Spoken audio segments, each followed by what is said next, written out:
بسم اللہ الرحمن الرحیم۔ اللہ کے نام سے شروع جو بڑا مہربان اور نہایت رحم والا۔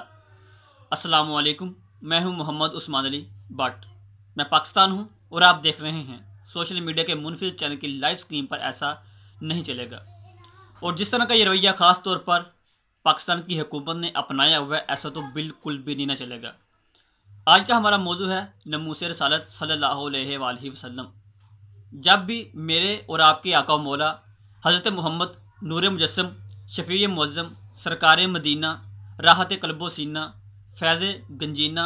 صاحب معطر پسینہ، مدینہ کے تاجدار، نبیوں کے سردار جناب احمد مختار صلی اللہ علیہ وآلہ وسلم کی ذات کی بات آتی ہے تو ہر مسلمان اپنے آپے سے باہر ہو بیٹھتا ہے۔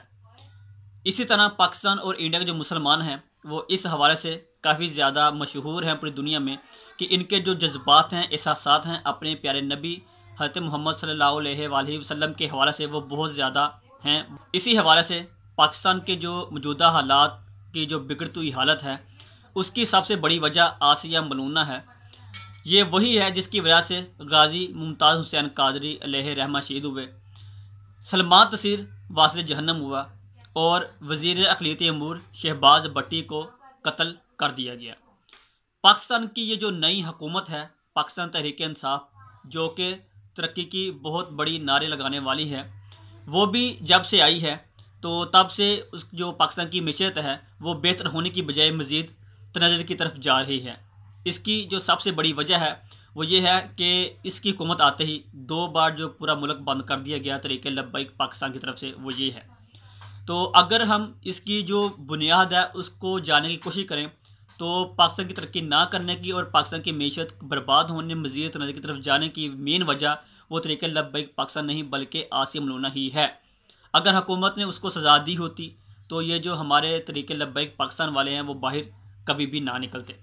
اور جہاں تک اس بات کا تعلق ہے کہ آسیہ ملونہ بے قصور ہے یا نہیں، تو اس کا اندازہ ہم اس بات سے بخوبی طور پر لگا سکتے ہیں کہ پاکستان کی جتنی بھی ایجنسیز ہیں ان کے مطابق، ان کی جو رپورٹس کے مطابق آسیہ ملونہ گستاخی رسول تھی۔ اس کے بعد سیشن کورٹ میں جب فیصلہ سنایا گیا، جب یہ کیس چلا تو انہوں نے اس کو سزاوار قرار دیا۔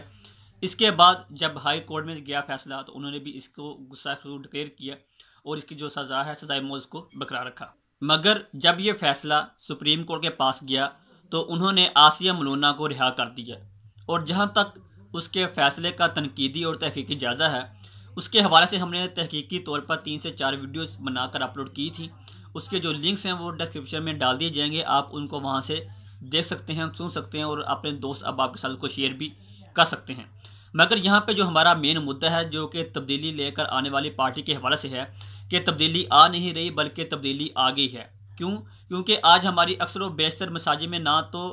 فجر کی اذان دی گئی، نہ ہی نماز کی جو فریضہ تھا ادائیگی کا وہ سر انجام نہیں دیا گیا۔ تو یہ ہے حقیقی تبدیلی جو کہ یہ لانا چاہتے تھے، اور اس کی وجہ یہ ہے کہ پاکستان کے جو اکثر و بیشتر علماء کرام ہیں ان کو اٹھا کر راتوں رات جیل میں ڈال دیا گیا ہے، اور اس کی جو وجہ یہ بتائی جاتی ہے کہ وہ نبی کریم صلی اللہ علیہ وآلہ وسلم کے ناموس پر پہرا دیتے تھے۔ اور اگر ہم پی ٹی آئی والوں کو پچھلی حکومت کا ایک کارنامہ سر انجام دے، اور ساتھ ان کا بھی کہ جب پچھلی حکومت نے یہ کام سر انجام دیا کہ لاہور کی اکثر و بیشتر کی جو مساجد تھیں ان کو بند کر دیا گیا، اور 3 سے 4 روز تک وہاں پہ نہ تو نماز کی ادائیگی کی گئی، نہ ہی وہاں پہ اذان دی گئی، تو پی ٹی آئی کے سوشل میڈیا نے اس طرح کی کمپین چلائی کہ سب سے بڑے مسلمان ہی یہی ہیں اور ان جیسا کوئی مسلمان ہے ہی نہیں ہے۔ مگر اب یہ سب کے سب خاموش بیٹھے ہوئے ہیں اور اپنا جو لیڈر ہے، اپنا جو ان کا زمینی خدا ہے، اس کو سچ ثابت کرنے کے لیے مکمل طور پر جو کمپین ہے وہ چلا رہے ہیں۔ اور جب علماء کرام کو یہاں پر ان کو گرفتار کیا گیا تو وہاں پہ بے شمار جو غلطیاں کی گئیں، مساجد کی بے حرمتی کی گئی، شور ڈال کر یہ مساجد کے اندر داخل ہوئے، مسجد کے اندر داخل ہو کر گالی نکالی گئیں، قرآن حدیث کی جو کتابیں ہیں ان کو زمین پر پھینکا گیا، ان کو پاؤں کے نیچے روندا گیا، مگر کسی کو بھی تب اسلام ذرا سا بھی یاد نہیں آیا، اور کسی بھی سیاسی پارٹی نے اس کو اٹھانے کی کوشش نہیں کی۔ اور جس اسلامی پیج نے، جس اسلامی چینل نے یا جس اسلامی آئی ڈی کے اوپر اس طرح کی پوسٹ اپلوڈ کی گئی تو ان کے جو اکاؤنٹ ہے وہ مکمل طور پر، ان کے پیجز ہیں جو ان کے چینل ہیں، ان کو بند کر دیا گیا۔ مگر یہاں پہ میرا ایک اور سوال یہی ہوئی ہے کہ گیرٹ ویلڈر کہ جب بھی وہ کام کرتا ہے، جب وہ بھی کارٹون بناتا ہے، تو اس کے اس طرح کے اکاؤنٹ بند کیوں نہیں کیے جاتے یا کروائے جاتے؟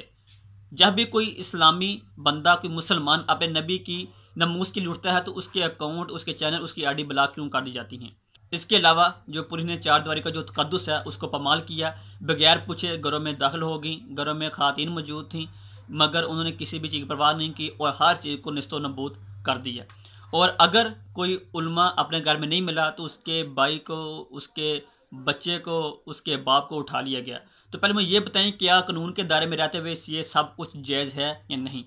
اور یہاں پہ جو سب سے اہم بات ہے جس کی طرف ہم پچھلے 7 سے 8 سال سے توجہ دینے کی کوشش کر رہے ہیں، اور اس کا ایک نیا رخ جو کہ اس حکومت کی طرف جب عاصم ملک کا کیس مزید دوبارہ اٹھا اور اس نے مزید جو تقویت حاصل کی، تو ہم بار بار کہہ رہے ہیں کہ ہماری حکومت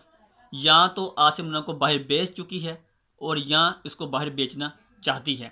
اس حوالے سے وہ طریقے لبیک کے اس نے میر کارکنوں کو پکڑا، اس کو اندر کیا، کیونکہ ان کی جو رکاوٹ تھی سب سے بڑی وہ طریقے لبیک یا رسول اللہ صلی اللہ علیہ وآلہ وسلم کے جو مین امیر تھے علامہ خادم حسین رضوی صاحب، اور جو ان کے سر پر سے آیا پیر افضل قادری صاحب وہ تھے۔ اب انہوں نے ان کو تو گرفتار کر لیا، مگر اب جو بات ہمارے جو بات کے اوپر دلالت کرتی ہے وہ یہ ہے کہ علامہ رضا صاحب مصطفی صاحب جیسے اسکالر جن کا طریقے لبیک پاکستان کے ساتھ تنظیمی طور پر کوئی تعلق نہیں ہے، ان کو نظر بند کیوں کیا گیا؟ اس کے علاوہ مفتی مریب الرحمان صاحب جو کہ چاند دیکھتے ہیں، حلال کمیٹی کے سربراہ ہیں، ان کو ان کے گھر میں ہی نظر بند کیوں کیا گیا؟ اس طرح کے جو بہت سے علماء کرام ہیں جو کہ بہت بڑے عالمی مبلغ ہیں جن کا تنظیمی طور پر ان کے ساتھ کوئی تعلق نہیں ہے، ان کو کیوں گرفتار کیا گیا؟ اس کی وجہ تاحال ہمیں حکومت کی طرف سے نہیں بتائے گی، مگر میں آپ کو بتا رہا ہوں کہ عاصم لونا ہی ہے۔ وہ چاہتے ہیں اگر ہم ان کو ان کے گھر میں نظر بند کر دیں تو ہم عاصم لونا کو باہر بیچ سکتے ہیں۔ اور یہاں پر جو ہماری ویڈیو کا جو مین کنکلوژن ہے اور جس کی طرف میں آپ کو لے کر جانا چاہتا ہوں وہ یہ ہے کہ اگر ہم طریقہ بغور مطالعہ کریں تو ہمیں چند باتیں ہمیں جو مکمل طور پر واضح ہو جاتی ہیں، اور وہ یہ ہیں کہ حضرت امام حسین رضی اللہ تعالی عنہ کو کربلا کی جنگ میں شہید کیا گیا۔ اس کے علاوہ فقہ کے امام اعظم ابو حنیفہ رحمۃ اللہ علیہ کو کئی بار کوڑے مارے گئے، مگر تب بھی اصل جو مسلمان تھے وہ موجود تھے۔ اس کے علاوہ حضرت مجدد الافسانی کو کئی سال تک قید و بند کی جو مصیبتیں وہ برداشت کرنا پڑی، مگر جو تب کے اصلی مسلمان تھے وہ بھی خاموش تھے۔ جب اسلام کی تاریخ میں ہمارے اماموں کے ساتھ اس طرح کا ظلم کیا جا سکتا ہے اور ہمارے اکابرین کے ساتھ اس طرح کا ظلم کیا گیا، تو ہمیں بتائیں آج کے مولوی کی کیا اہمیت ہے کہ اس کو گالی نہ دی جائیں، اس کو قید نہ کیا جائے اور دیگر اس کی جو سزائیں وہ نہ دی جائیں۔ یہاں پر ایک بات بڑے وثوق کے ساتھ میں یہ بتانا چاہتا ہوں کہ اگر ہم تاریخ کا بغور مطالعہ کریں یا اگر کسی نے کیا ہے تو وہ ہماری بات کی جو تصدیق ہے وہ لازمی کر سکے گا، اور کر سکتا بھی ہے کہ جب بھی کسی حکومت کا زوال کا وقت قریب آتا ہے یا اس کے ختم ہونے کا جو وقت قریب آتا ہے تو علماء احقا سے وہ ٹکر لے لیتا ہے۔ وقتی طور پر بظاہر یزید کی طرح وہ جیت تو جاتا ہے، مگر تاریخ کے آئینے میں یا آنے والے وقت میں اس کا جو زوال کا جو سلسلہ شروع ہوتا ایک مقام پر اس طرح پہنچتا ہے کہ لوگ اس کا نام لینا بھی پسند نہیں کرتے، اور یہی مجھے لگتا ہے کہ ہماری جو پاکستان کی حکومت ہے اس کا بھی حال یہی ہونے والا ہے۔ اب تک کے لیے اتنا ہی، انشاءاللہ نیکسٹ ویڈیو میں نیکسٹ عنوان کے ساتھ پھر حاضر ہوں گے۔ تب تک محمد عثمان علی بٹ کو دیجیے اجازت، اللہ نگہبان۔ اگر آپ کو یہ ویڈیو پسند آئی ہے تو لائک بھی کیجئے اور اپنے دوستوں کے ساتھ اسے شیئر بھی کیجئے۔